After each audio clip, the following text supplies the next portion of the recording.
We live in a world where Mark Williams commands more draft capital than Luka Doncic. Anyways, before I get into the video, I will be doing a review of this trade from the Hornets' perspective as well. So make sure you're subscribed and be on the lookout for that. And with that said, the deal is Mark Williams to Los Angeles for Dalton Knecht, Cam Reddish, a 2030 pick swap, and a 2031 unprotected first. So I'm going to go through one by one as I started. Dalton Knecht, he's a nice piece, but the Lakers are ready to win now. So Knecht, who is just not there yet, I think it makes sense to get rid of him as an asset. He is averaging 9.5 points a game, 1.5 threes on 36% shooting, so that's solid. And that's about it. He has 60% true shooting, is not much of a defender. The average for true shooting is 57%, so 60% is pretty good.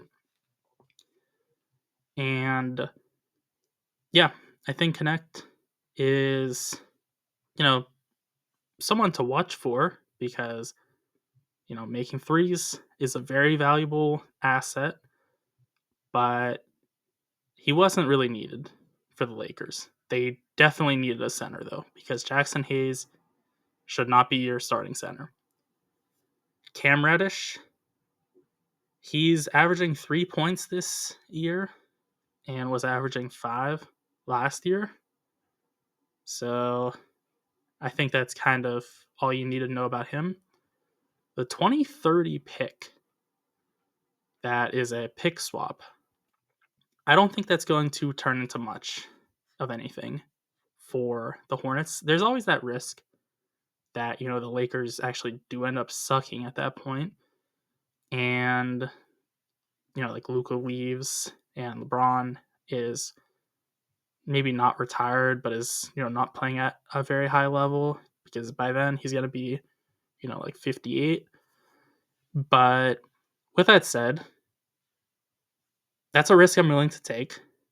You don't want to trade away every asset like willy-nilly, but I'm fine with trading with a bad team, a pick swap, because I think in Charlotte's case, they're not going to get free agents more than likely. And also, on their team right now, Ball is very good. He needs a bit of refinement still, even though he's scoring at an immense level and playmaking really well. He's not very efficient.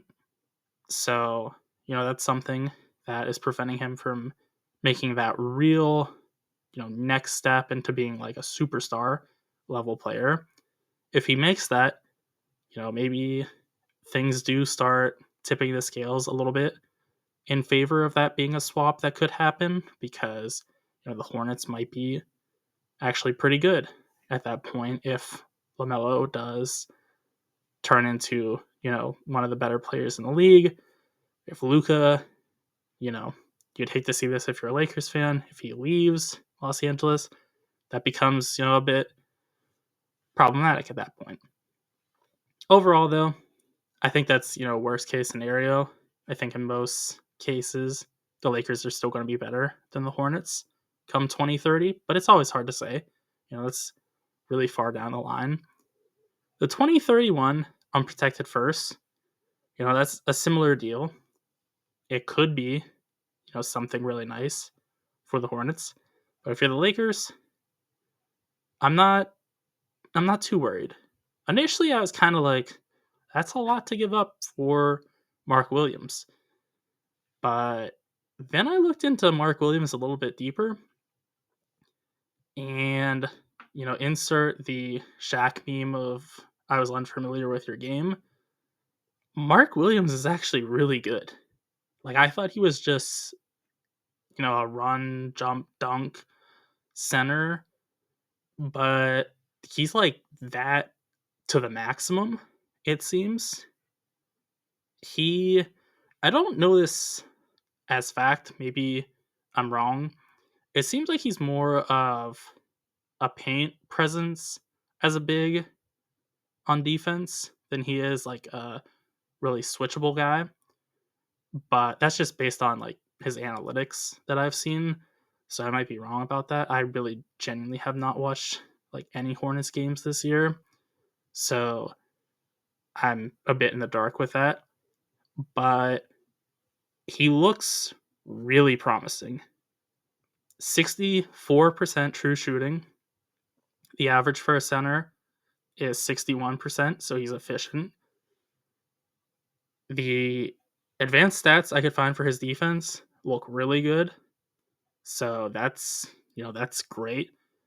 Luka, I think it's exaggerated by people for how bad of a defender he is, because I feel like most of the time he's actually just like a whatever defender. Like he's not, going to single-handedly derail the defense, but he's not a specialist in that regard. So it's nice to have someone that can help, if somebody blows by Luka and, Williams is there to reject that. It's, that's a good plus. But Williams is a really good offensive presence. Like across the board, he averages 3.5 offensive rebounds a game. That's a ton, especially when you factor in he's still not playing like a ridiculous amount of time. Yeah, he's playing 25 minutes. That's really not much. Like the Lakers are probably going to get him, at least in the playoffs time, up to like maybe, high 30s, I would say. So, he can get that rebounding up even higher. And it's not much, but it's a good thing still. He's averaging 2.5 assists to 1 turnover a game. I'll take that ratio for a center. Again, it's not like he's going to be bringing the ball up court or anything, but, that shows he's not playing beyond himself. He's, making the pass to an open guy. And when he's, doing something on offense, he's just going up with the ball. That's exactly what is needed for the Lakers. So, he's not turning the ball over by trying to do like moves or anything, being flashy. No, he's dunking the ball, he's getting layups, or he's passing it out, kicking it out to an open 3-point shooter. And then he's scoring 16 points a night. Again, dude is playing 25 minutes a game. That is pretty legit. LaMelo is like he's a really good playmaker.